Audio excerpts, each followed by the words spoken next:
Hello, my retro friends. Thank you for finding my channel, Mike the Retro Realtor. Today we're going to talk about the differences between owning and renting. I'm going to talk about the advantages and disadvantages of both. Today's topic is just going to come off of my own experiences. So renting an apartment. We all started out doing that. Advantages of renting. You're not responsible for maintenance in most cases. Your lawn and shoveling in most cases are taken care of, which is nice. In general, very little money to get in. Normally it's just first month's rent and a security deposit. Another huge advantage is it's generally short term. And when I say short term, less than a year or less. So renting would be perfect for you if you kind of have a career that has you on the go every couple of years. Makes perfect sense. Another advantage, and I don't put nearly as much in this, I saw a couple arguments for renting that, well, all the money you'd save renting, you can invest in the stock market. I don't really like that bet. I'm extremely conservative when it comes to stock market. I got my ass handed to me back in around 2000 with the tech bubble. And all I do is max out my IRA and I kind of forget about it. To recap, a big advantages of leasing or renting is flexibility, low maintenance. You can do short term if necessary. You'll probably pay a bit more. Ease of getting in. A lot less money to get into something like that. You are not responsible in most cases for maintenance and outdoor stuff like shoveling and lawn care. The big disadvantages, and some people are lifelong renters, I have a couple myself, and they're happy, but you are at the mercy of the landlord in many situations. The landlord could raise the rent. If you have a landlord who does not take care of the property, that's a problem. Yes, of course, you can always move out. Then this used to happen a lot back around 2008, 2010.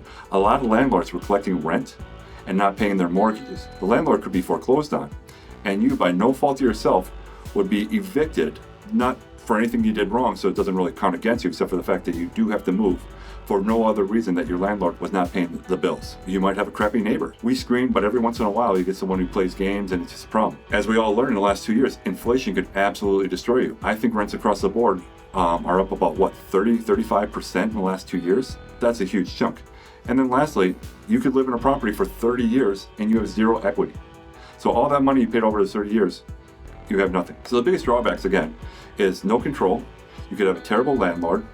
You have no equity when it's all said and done, and you can have terrible neighbors. So those 4 things would keep me away from renting, other than when I did it 20-some years ago. Home ownership. Now again, obviously I'm a realtor, so I'm going to be pro home ownership. I am a landlord. I own rental properties myself, so I understand both sides of the business. So let's talk about the advantages of owning a house. You get tax benefits. 100% of your property taxes are written off top line of your federal and state income, along with any interest that you pay. There are a lot of intangibles. I fully believe that memories are made at the home. I remember every house I used to live in. I remember every Christmas, every birthday. The house was always in the background. Still very fond of those memories 40 years later. Yeah, we all know I'm kind of a sentimental guy. You know, I'm always kind of living one foot in the past. If the last 2 years taught us anything, inflation is a terrible thing. But there is a silver liner when you owe property and you have a mortgage. But when you owe money, your mortgage is static. The amount of money you owe is the same. And even though your dollar is going down in value, that actually makes your debt also go down in value, because the same amount of money from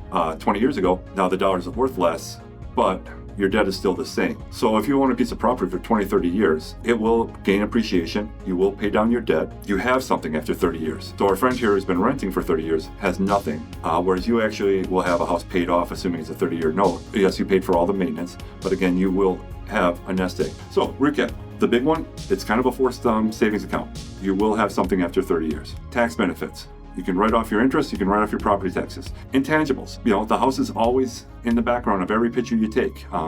Every Christmas, every Easter, every graduation. That's an intangible that you really can't put a price on. This is a hedge against inflation. Your note is steady at whatever you purchase the house at. Of course, there are negatives with home ownership. You are responsible for maintenance.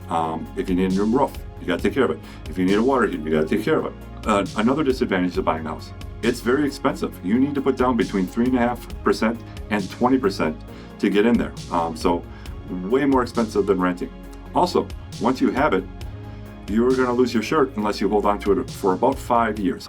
Because you gotta remember, you gotta recoup your closing costs, then you gotta hire a realtor to get yourself out of it. The longer you're in a property, the better off you will be, because you will be building equity. Disadvantages. Expensive to get in there. We're talking 3.5% to 20% down payment of the purchase price. Maintenance.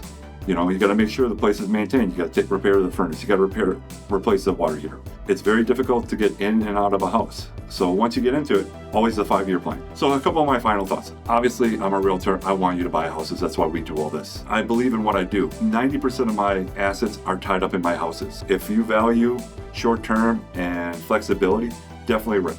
If you are more into just stability, ending with something at the end of the day, thanks so much for watching. Like and subscribe if you like this content, and keep it retro, my friends.